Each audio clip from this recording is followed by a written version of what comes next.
You just hit on some very basic expectations of frameworks that are not only cyber frameworks in the banking industry. For instance, it has to do with FFIEC, and it has to do with understanding how the data flows and when are you purging it, disposing of it, and are you testing it. Just very basic things that came out a few decades ago.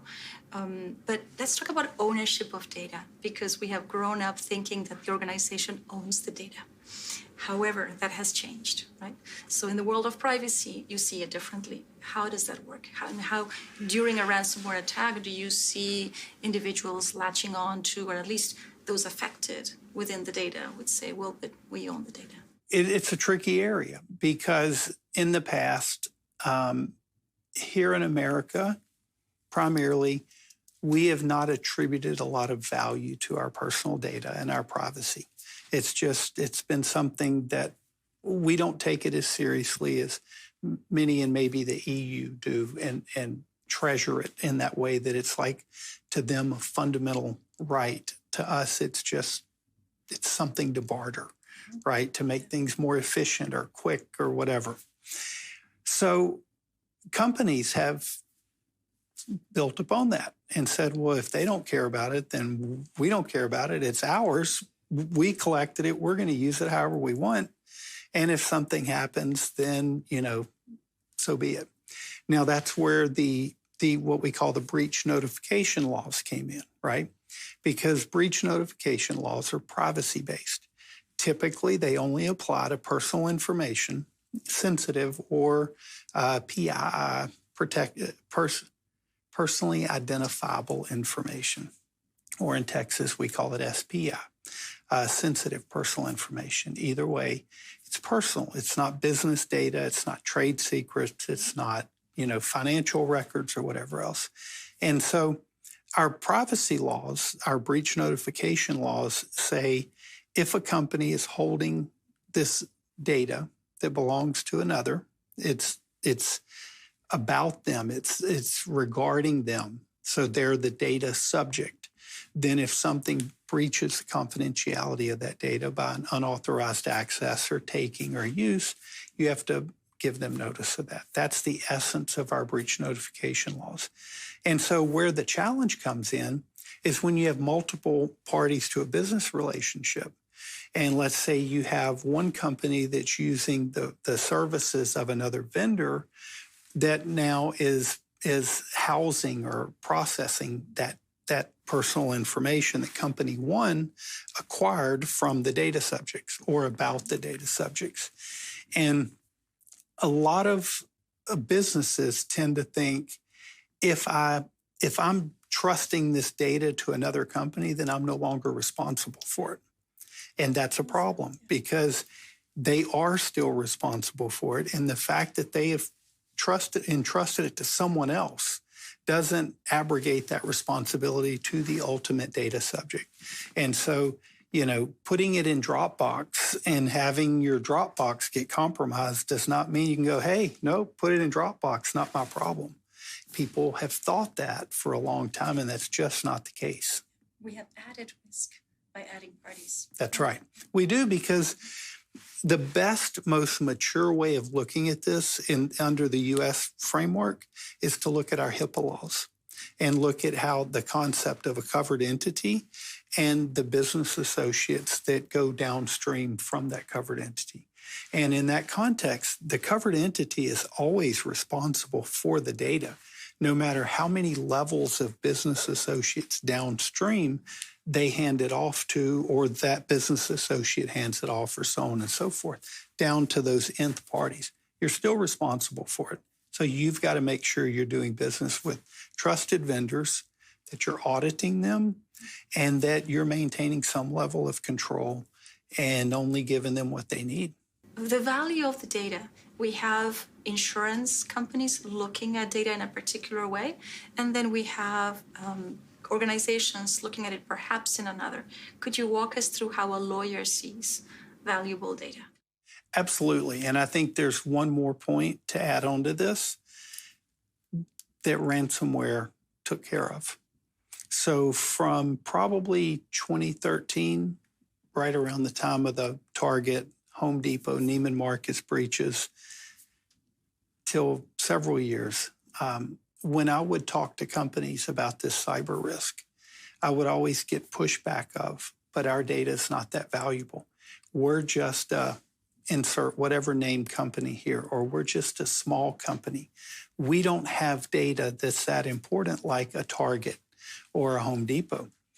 And the interesting thing about ransomware is in a ransomware attack, they don't care how valuable your data is. You care how valuable it is because you have it for a reason, and that's to run your business. And they know if they can take that away from you, then they can undermine your very ability to operate. And that's the whole fundamental way that their extortion works. So the first point there is that it doesn't matter who you are, how large you are, how small you are, whether you're technical, whether you're a pizza company or what, it's valuable to you, and they know that. So from there, really, when we're talking about valuing data, one of the most valuable forms of data is trade secrets, right? And trade secrets are often protected by contracts, and that's something a lot of people overlook. Is I mentioned earlier the privacy-based laws. Those are legislatively enacted laws that govern data. But something most people don't think about is that we have far more law being written into private contracts between companies than we'll ever see legislatively enacted. And so our contracts create the laws between the party, and many times companies have no idea what their contractual obligations are. They have no idea what their contractual rights are to investigate and audit data practices of their business partners. And so understanding that's a really important aspect as well. But one of the top places I'm asked often is about valuing data, personal data, is when we're talking about assessing the risk of a potential data breach. And so, a company may say, I have 100,000 records of personal information, for our workforce and our customer base, or I may have 100 million or whatever. What's our risk?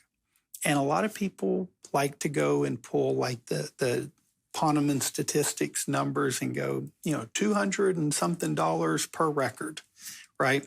In my experience, I don't see the numbers being that high, but I think there is some kind of a factor you can place, whether it's a couple of dollars per record, whether it's 5, 10, whatever. When you're dealing with these exponentially large ranges, it's going to be huge in volume. And so we have to look at that on a case-by-case basis. If it's health records or something of that nature, the data is probably going to be more valuable.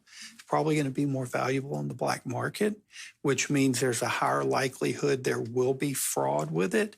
If it's credit card numbers these days, it might have very little value because the credit cards will get canceled and reissued, and and so there's just, it's something you've got to dig in on and look at in each case. But, the value of the data impacted is only one factor when you're looking at the cost of a breach or the cost of a cyber attack, because you have your forensics costs, which are very expensive. Believe it or not, we don't work for free. So you have legal costs. Right. And then if we are talking about personal information, you have your notification costs. Now, most notification frameworks here in the U.S. require mailing a letter to each individual. In those letters, we usually provide at least a year, maybe 2 years, depending on the jurisdiction of credit monitoring. So if you want to get a quick idea of how quickly these things can get expensive, just think if you have 10 million records for individuals and you have to do a mailing to 10 million people with a credit product and then go through all that processing, right? 10 million small in today's world. The way we gobble up and hold on to data, 100 million records. What we just saw a cell phone provider this week get breached, and I forget the number, but it was, I think, close to 500,000. I mean, no, 500 million or something. I mean, it was very large. Just do the math there. It's huge, right?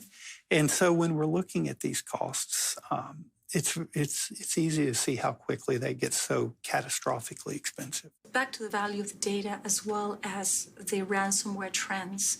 Are you finding any sophistication in terms of what systems they attack based on the type of data, or is more about bringing the operation to the knees regardless of how valuable that data is outside of the enterprise? The bulk of the value of a ransomware attack is still the encryption. We had one recently that was in the hospitality industry, and we knew they stole some data. We didn't know how much. They had screenshots of data, and they posted some on their shame site. Okay, so we knew they had something, and we knew it was personal in nature, and they had gone through what they stole and carefully plucked out particularly sensitive, like some credit card numbers. They plucked out some very personally embarrassing things from some of the executives that they shouldn't have had in there on the company network at all from the beginning, right? And so it created a very high sense of urgency. They had demanded $500,000 ransom. And what we did is we knew we had backups that were viable and could be restored quickly. So we negotiated to get us time to do forensics to see what did they steal so we could make an informed decision.